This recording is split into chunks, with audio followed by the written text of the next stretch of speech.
Hello friends, welcome back to my channel. অনেক দিন বাদে আবার একটা বড় ব্লগ নিয়ে আসলাম। কেউ ভিডিওটা স্কিপ করো না। আশা করি সবাই ভালো আছো, আমিও ভালো আছি। চিকেন বল শর্টসে দেখেছো তোমরা, অনেক দিন ধরে জমে রয়েছে, শেয়ার করতে পারছি না, শরীরটা ভালো নেই, ঠান্ডা লেগেছে। তো এই দেখো, ফার্স্টে চিকেনটাকে কিনে আনা হয়েছে, কিমা সাইজ করে ছোট ছোট করে কেটে এনেছি। এটা কিন্তু হাড় ছোট ছোট করে কাটা হয়েছে, ছাড় ছিল, একেবারে কিন্তু কিমা নয়। তো এবার কি করা হয়েছে, এটা মামনির নিজস্ব রেসিপি, তোমাদের সাথে শেয়ার করলাম।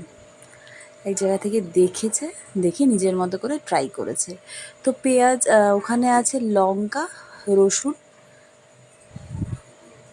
আছে।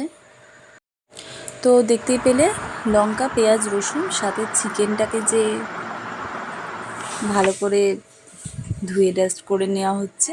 এই যে দেখো, তার মধ্যে আমি কি করলাম, সোয়া সস আর এই আমরা kitchen fresh tomato sauce use করি, তো সেটা দিলাম, আর সোয়া সসটা।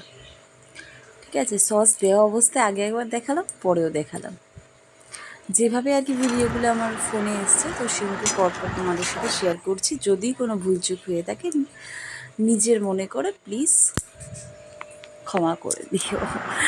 যাই হোক, তো এবার দেখো কুচো পেঁয়াজ দিয়ে দিলাম আবার। ভালো করে দেখো বল তৈরি করে নিচ্ছি, রেসিপিটাই তো চিকেন বল, তো বল তো তৈরি করতেই হবে। বল তৈরি করে নিলাম, এরমভাবে সাজিয়ে রাখছি। দেখতে কিন্তু নাড়ু নয়, নাড়ুর মতো বরং বিগ নাড়ু, কিন্তু এটা চিকেন বল হচ্ছে। আচ্ছা, তো বলো কে কীরকম আছো, বুঝতেই পারছো ঠান্ডাটা আমার মারাত্মক পরিমাণে লেগেছে। এই ভিডিও দেওয়া এডিট করার সময় আবার কাশির আওয়াজ শোনা গেল, এবং পুরোটা আবার করতে গেলে আবার অসুবিধা। তো প্লিজ নিয়ে গুছিয়ে নিও তোমরা। এবার সাইজ মতো তৈরি করে নিলাম, 10-12টা তো গোল করা হয়েছিল।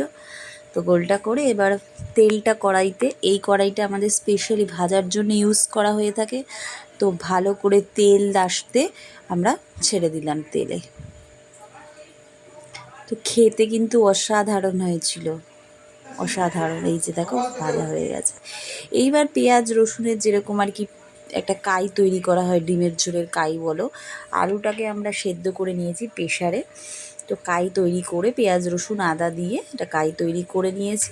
তৈরি করে বলগুলো দিয়ে বেশ নামিয়ে নিয়েছি, রেডি আমাদের চিকেন বল রেসিপি। তো